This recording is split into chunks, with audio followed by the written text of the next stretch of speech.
వ్యవసాయాధారిత దేశం ఎలా అయిందో పాక్ ఉగ్రవాద ఆధారిత దేశమా? ఆ దేశ జీడీపీలో వ్యవసాయం పాలెంత ఉంటుందో అంతకంతా టెర్రరిజం నుంచి ఉంటుందా?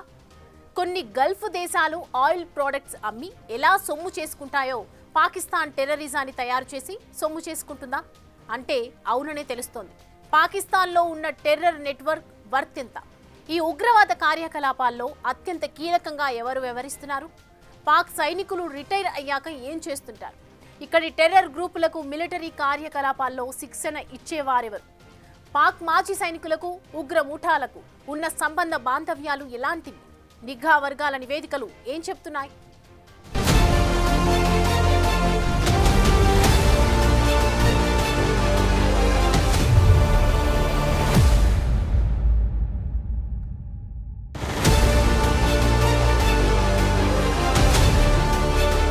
పాకిస్తాన్ ఉగ్రదేశం ఎలా అయిందని చూస్తే ఒక పెద్ద లిస్ట్ బయటపడుతుంది. దీని ఆధారంగా చూస్తే నిషేధిత తీవ్రవాద ఉగ్రవాద గ్రూపులే సుమారు 80 వరకు ఉంటాయి. వీటిలో యాక్టివ్ గా ఒక 45 ఉండగా పెద్ద యాక్టివ్ గా లేని గ్రూపులు ఒక 25 వరకు ఉంటాయి. జైషే మొహమ్మద్ మరింత హైపర్ యాక్టివ్ గా ఉంటాయి.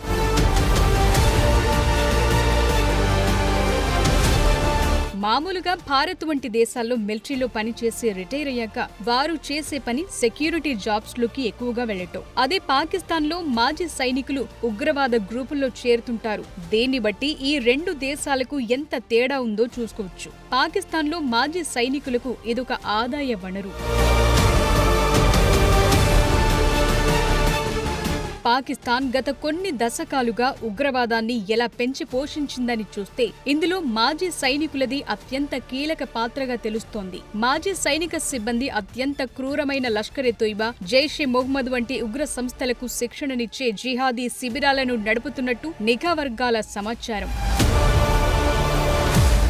భారత యువత ప్రభుత్వ ఉద్యోగాలు, సాఫ్ట్వేర్ జాబ్స్ కొట్టడానికి ఎలాంటి ప్రాధాన్యతనిస్తారు? పాకిస్తాన్లో ఉగ్రవాదాన్ని అలా ఆశ్రయిస్తారు. తమ ఉద్యోగ ఉపాధి అవకాశాలను వెతుక్కోవటంలో భాగంగా టెర్రరిజం ఒక ఆప్షన్ గా పెట్టుకుంటారు అక్కడి యువకులు. మరీ ముఖ్యంగా భారీ ఎత్తున డబ్బు సంపాదించే మార్గాల్లో వారు టెర్రరిజం ఒక రూట్ మ్యాప్ గా మార్చుకుంటారు. కసబ్ వంటి వారు అలా వచ్చిన వారే. తాజాగా పెహల్గామ్ లో దాడి చేసి 26 మందిని హతం చేసిన ఉగ్రవాదులది ఇదే తీరు. వారందరినీ తీర్చిదిద్దితే మాజీ సైనికులే అన్నది మన ఇంటెలిజెన్స్ రిపోర్ట్.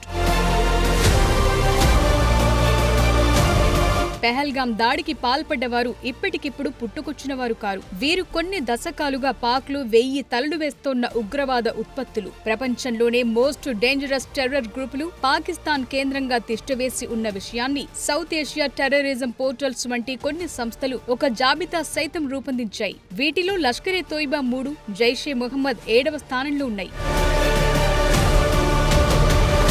పాకిస్తాన్ సైన్యంలో పనిచేసేవారు పార్ట్ టైమ్ గా దేశ రక్షణ చేస్తే, ఫుల్ టైమ్ గా చేసే జాబ్ మాత్రం సైనికులను జిహాదిస్టులుగా తయారు చేయటం. దక్షిణాసియా వ్యాప్తంగా కొన్ని దశకాల తరబడి ఉగ్రవాదాన్ని ఈ తరహాలోనే పెంచి పోషిస్తోంది పాకిస్తాన్. ఇక్కడ సైనికుడికి జిహాదిస్టుకి పెద్ద తేడా ఉండదు. వారి మధ్య పెద్ద వ్యత్యాసాలు ఉండవు. వారిని తీర్చిదిద్దే విషయంలో సెపరేట్ కోర్సులుండవు. అంతా ఒకటే. ఇద్దరినీ ఒకలాగే తయారు చేస్తారని చెప్తాయి కొన్ని రిపోర్టులు.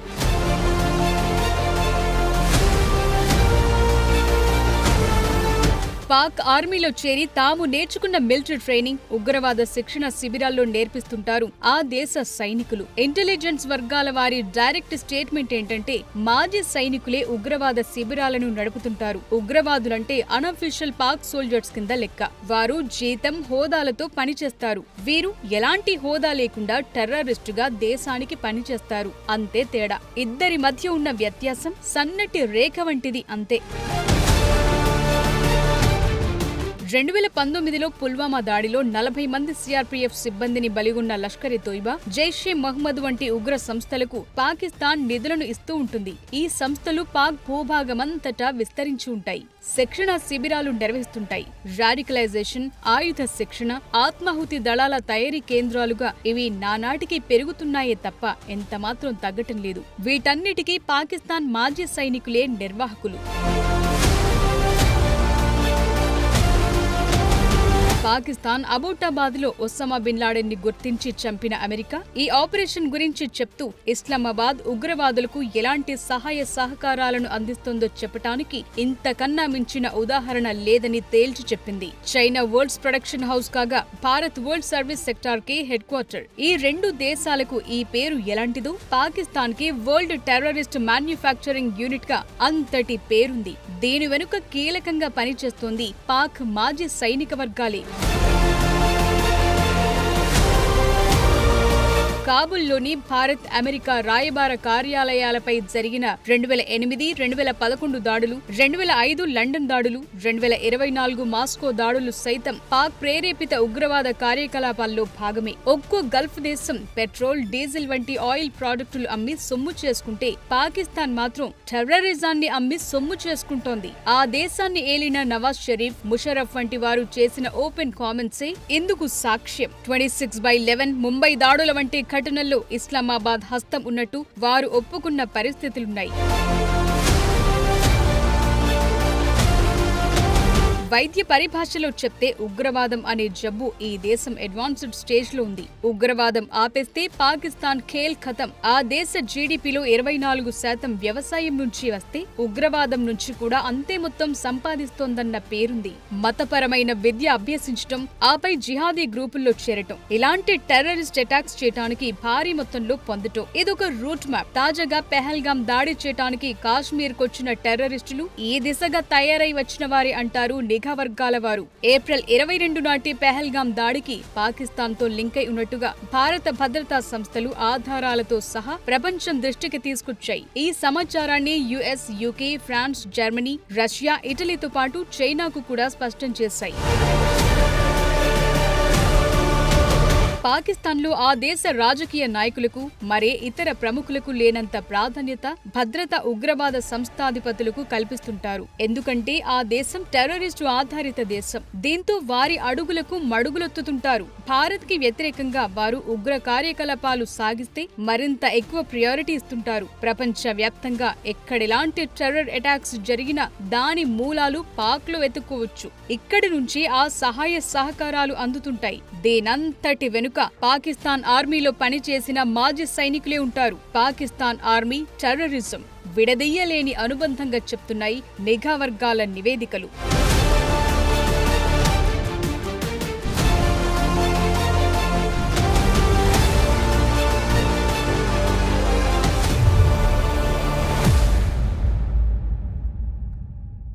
పెహల్గాం దాడికి పాల్పడింది లష్కరే తోయిబాకు చెందిన రెసిస్టెంట్ ఫ్రంట్. దీని తాలూకు షాడో గ్రూప్ ఇందుకు బాధ్యత తీసుకున్నట్లు ప్రకటించింది కూడా. అంటే ఈ మొత్తం వ్యవహారంలో లష్కరే తోయిబాది కీలక పాత్ర. లష్కరే తోయిబా అంటే మరెవరో కాదు, హఫీజ్ సయీద్. అలాంటి హఫీజ్ ప్రస్తుతం ఎంత సురక్షితంగా ఉన్నారో తెలిస్తే మతిపోతోంది. అంతేకాదు అతడి సెక్యూరిటీని మరింత కట్టుదిట్టం ఎందుకు చేశారో తెలిస్తే షాక్ అవుతాం. ఇక హఫీజ్ సయీద్, ఇతడి చుట్టూ అల్లుకొని కల్పించే ఆయుధ వ్యాపారం ఏ పాటిది, దాని వాల్యూ ఎంత?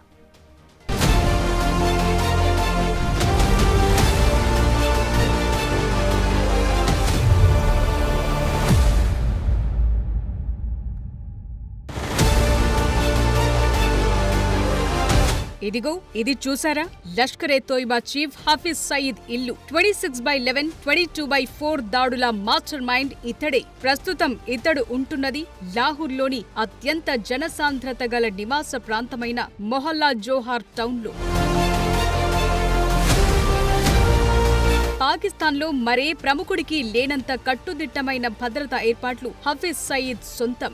మోస్ట్ లావిష్ లైఫ్ లీడ్ చేస్తూ ఎంజాయ్ చేస్తున్నాడు. పెహల్గాం దాడి తర్వాత సయీద్ కు పాకిస్తాన్ 4 రెట్ల అదనపు భద్రత కల్పిస్తోంది. అంతేకాదు హఫీజ్ ఇంటి చుట్టూ పాక్ సైన్యం తన బలగాలను మోహరించింది.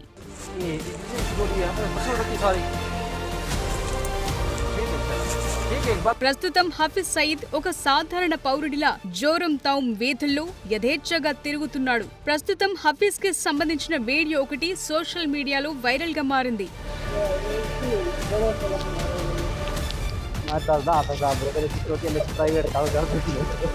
ఎన్నో కుటుంబాల్లో విషాదం నింపిన హఫీజ్ సయీద్ మాత్రం తన కుటుంబంతో కలిసి ఇక్కడ ఎంతో హాయిగా జీవిస్తున్నాడు. పాకిస్తాన్ ప్రభుత్వం అంత గొప్పగా సయీద్ని చూసుకుంటోంది. ఈ ప్రాంతంలో చీమ చిటుక్కుమన్నా సరే పాక్ ఆర్మీ వెంటనే అప్రమత్తమైపోతుంది. సెక్యూరిటీ ఫుల్ టైట్ అయిపోతుంది. హఫీజ్ సయీద్ ఇక్కడే ఉంటున్నట్టు శాటిలైట్ ఫోటోలు, వీడియోలు కూడా సాక్ష్యం పలుకుతున్నాయి. అతడి ప్రతి కదలికను రికార్డ్ చేశాయి.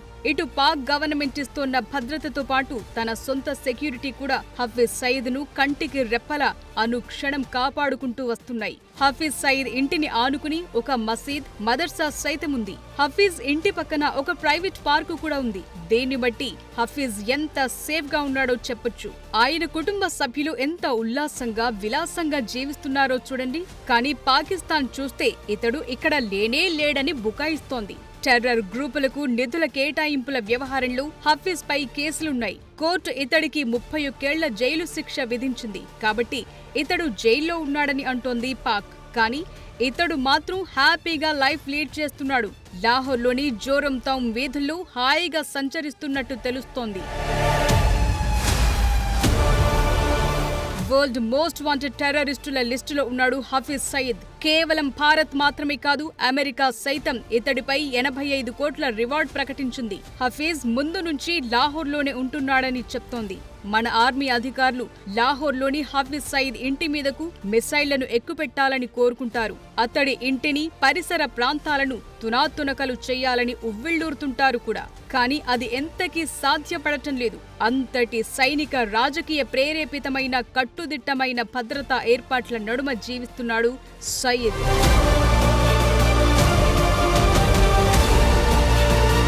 హఫీజ్ సయీద్ కి అత్యంత సన్నిహితుడైన అబు ఖతల్ హత్యకు గురయ్యాడు. నాటి నుంచి పాక్ ప్రభుత్వం సయీద్ సెక్యూరిటీ మరింత కట్టుదిట్టం చేసింది. ప్రస్తుతం హఫీజ్ సయీద్ ఉన్న ప్రాంతాన్ని పాకిస్తాన్ ఒక టెర్రర్ ట్రెజరీ కింద కాపాడుకుంటూ వస్తోంది. ఇతడి ఇంటి చుట్టుపక్కల ఉన్న సెక్యూరిటీ గురించి తెలుసుకుంటే మతిపోతుంది. ఇటు పాక్ ఆర్మీ, అటు ISI తో పాటు లష్కరే తోయిబా కార్యకర్తలు హఫీజ్ సయీద్ భద్రతా వ్యవహారాలు చూస్తున్నారు. ఈ ప్రాంగణాన్ని పర్యవేక్షించడానికి డ్రోన్ నిఘా మోహరించగా 4 కిలోమీటర్ల వ్యాసార్థంలో ఉన్న రోడ్లలో హై రెజల్యూషన్ కెమెరాలు అమర్చారు.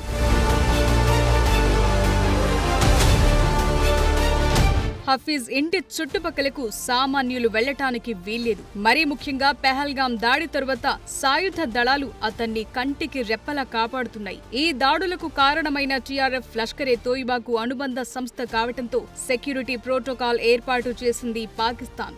భారత మీడియా సంస్థలు హఫీజ్ సయీద్ కాంపౌండ్ ని వెలుగులోకి తెచ్చేలా కొన్ని శాటిలైట్ పిక్చర్స్ కమ్ వీడియోలను రిలీజ్ చేశాయి. అయినా సరే పాకిస్తాన్ ఆయన ఉగ్రవాద నిధుల కేసుల వ్యవహారంలో జైల్లో ఉంటున్నాడని అంటోంది. ఇంటిని సబ్ జైల్ గా మార్చి సాంకేతికంగా అతడు జైల్లోనే ఉన్నాడని చూపిస్తోంది. సరిగ్గా అదే సమయంలో అతడికి కావాల్సినంత స్వేచ్ఛనిచ్చి అతడి చేత చేయించాల్సిన ఉగ్ర కార్యకలాపాలన్నిటినీ చేయిస్తోంది పాకిస్తాన్. ఇప్పటికే నిఘా వర్గాల దగ్గర పూర్తి సమాచారం ఉంది. కానీ పాకిస్తాన్ అదేమీ లేదని అబద్ధాలు చెప్తూ వస్తోంది. లష్కరే తోయిబా అనుబంధ రెసిస్టెన్స్ ఫ్రంట్ పెహల్గాం ఉగ్రదాడి చేయగా హఫీజ్ సయీద్ కీలక పాత్ర పోషించాడని భారత్ ఆధారాలతో సహా బయటపడుతోంది. ఈ దాడి కారణంగా భారత్ పాక్ మధ్య దౌత్యపరమైన ఉద్రిక్తతలు నెలకొన్నాయి. భారత్ సింధు నది జలాలను ఆపేస్తామని అంటే అందుకు పాకిస్తాన్ గతంలో హఫీజ్ చేసిన మీ శ్వాస ఆపేస్తామన్న కామెంట్లను ట్రోల్ చేస్తోంది. హఫీజ్ సయీద్ ను ప్రపంచ ఉగ్రవాదిగా ఇటు భారత్, అమెరికా మాత్రమే కాదు, అటు ఐక్యరాజ్య సమితి సైతం గుర్తించింది. అతడి తలకంటూ ఒక వెల ఉంది. అయినా సరే పాకిస్తాన్లో సయీద్ యథేచ్ఛగా సంచరిస్తున్నాడు. With full security happy life enjoy చేస్తున్నాడు. సయీద్ నివాసం మరెక్కడో లేదు, లాహోర్ నగర నడిబొడ్డున ఉంది. చుట్టూ సాధారణ పాక్ పౌరుల నివాసాలున్నాయి. కానీ ఎవ్వరూ ఏమీ చెయ్యలేరు. దేంట్లోని మర్మమేంటి? ఈ విషయంలో తప్పెవరిది? లాహోర్లో అతడుంటున్నాడని తెలిసిన భద్రత కల్పిస్తోన్న పాకిస్తాన్దా, లేక అతడి అడ్రస్ ఇదే అని తెలిసినా చోద్యం చూస్తున్న మన భద్రతా దళాలదా, లేక అతడి ద్వారా మరేదో ఆశిస్తూ సజీవంగా ఉంచుతోన్న US ఆర్మీదా అన్న ప్రశ్నకు ఆస్కారం ఏర్పడుతోంది. ఇప్పటికే భారత్ ఒక వ్యూహాత్మక ఆలోచన విధానం కలిగి ఉంది. ప్రపంచమంతా రెచ్చగొట్టిన పాక్ పై అంత త్వరగా చర్యలు తీసుకోవటం లేదు. ఎందుకంటూ ఒక కారణం లేకపోలేదు. హఫీజ్ వంటి వారి చేత ఉగ్రదాడులు చేయించి తద్వారా యుద్ధ వాతావరణం కల్పించి ఆపై బిలియన్ల కొద్దీ ఆయుధాల వ్యాపారం చేసేలా ఒక ఒప్పందమేదో ఉన్నట్టు కనిపిస్తోంది. లేకుంటే ఎందరో ఉగ్ర నాయకులను మట్టుబెట్టిన అమెరికా ఇంతవరకు హఫీజ్ సయీద్ ను ఎందుకు వదిలిపెడుతున్నట్టు? మొన్నటికి మొన్న ఒక ఐసిస్ ఉగ్రవాదిని మట్టుబెట్టిన యుఎస్ సయీద్ పై ఈ ఉదాసీన వైఖరేంటని అడుగుతున్నారు కొందరు మాజీ ఆర్మీ మేజర్లు.